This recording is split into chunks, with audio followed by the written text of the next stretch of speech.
दिल्ली के लाल किले के पास सोमवार हुए भयंकर कार धमाके में सामने आया है कि फरीदाबाद स्थित आतंकी मॉड्यूल से जुड़े डॉक्टर मोहम्मद उमर उस हुंडई 20 कार को चला रहा था जिसमें ये विस्फोट हुआ। इस धमाके में अब तक 8 लोगों की मौत हो चुकी और 20 से ज्यादा लोग घायल बताए जा रहे हैं। घटना के बाद तुरंत पुलिस और जेट एजेंसियां सक्रिय हो गई है और पूरे इलाके को सील कर दिया गया है। इस बीच अल-फलाह मेडिकल कॉलेज में डॉक्टर उमर की भाभी ने मीडिया से बातचीत में कई अहम बातें साझा की हैं। उन्होंने कहा है कि उन्हें विश्वास नहीं हो रहा कि उनका परिवार इस तरह की घटना में शामिल हो सकता है।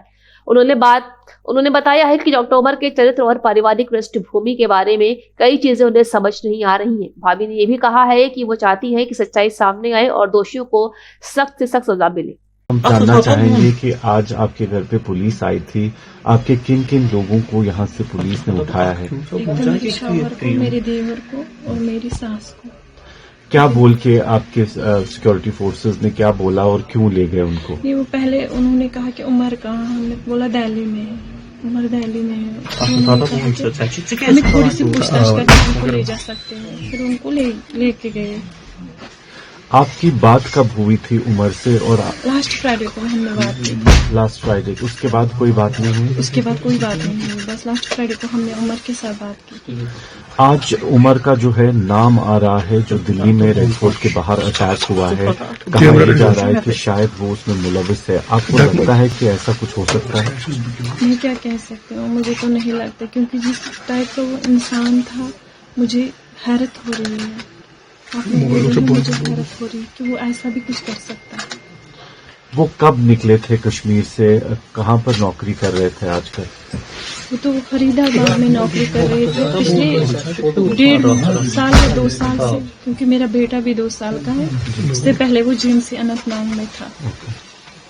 और आपके साथ हर हफ्ते राब्ता करते थे? हाँ, करते थे ना, बच्चों के साथ बातें करते थे, बच्चों से बहुत प्यार था, जुड़ाव था, लगाव था, उस वजह से वो ज्यादा बातें। वो जब घर आता था ना, वो क्रिकेट में इन्वॉल्व रहता था, बहुत लगाव था, बहुत लत थी क्रिकेट की, उसे बहुत लत।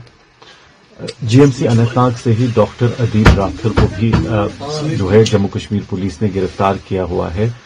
उनका नाम भी आया है। क्या उनके साथ कोई दोस्ती, उनके साथ कोई राब्ता था इनका? वो तो हॉस्पिटल का रूल है, वो तो उन्हें वहीं पता होगा, या तो हमारे घर आता होगा तो मैं बोलती कि वो आया है। वो जब आया ही नहीं, मुझे पता ही नहीं, मैं जानती भी नहीं, मैं उसको नहीं जानती अदील को। मैंने नाम सुना है आप लोगों से बस। डॉक्टर साहब पर इल्जाम आ रहा है कि इसने किया है, जो हमला हुआ इसने किया। इसके हवाले से आपका क्या कहना है? मैं क्या कह सकती हूँ इसके हवाले से बस मैं यही कह सकती हूँ कि इस टाइप का वो इंसान था ही नहीं, हमें लगता ही नहीं था। हमें तो बस हमने कितनी स्ट्रगल की उसे पढ़ाने में, यहाँ तक पहुँचाने में, पूरी मेहनत की, पूरी लगन के साथ उसे यहाँ तक पहुँचाया था ताकि वो कुछ कमा सके और फिर हमें भी कुछ खिलाए पिलाए। आपको क्या विश्वास हो रहा है कि वो ऐसा कर सकता है? मुझे तो यकीन ही नहीं हो रहा है, मैं तो परेशान हो रही हूँ। डॉक्टर साहब की शादी हुई है कि नहीं हुई है? अभी एंगेजमेंट हुई थी, शादी नहीं हुई थी। तो कितना टाइम हुआ उसको जब घर आया नहीं? वो कितना टाइम? पिछले 2 महीने से वो घर नहीं आया। 2 महीने पहले आया था, अब नहीं आया। प्रिया जी आ रही है। तो आपको लगता है कि वो इस आइडियोलॉजी का हिस्सा हो सकते थे, या कुछ उनके दिमाग में ऐसा चल रहा था कभी? आपको ऐसी तो कोई बात ही नहीं, वो तो शांत स्वभाव का इंसान था, शांत रहता था, बातें ज्यादा नहीं करता था, ज्यादा किसी में इन्वॉल्वमेंट नहीं थी, दोस्त नहीं थे, खाली पढ़ाई करता था। ये मुझे पता है, जितना मुझे पता है मैं उतना ही कह सकती हूँ, उससे ज्यादा मैं कुछ नहीं कह सकती।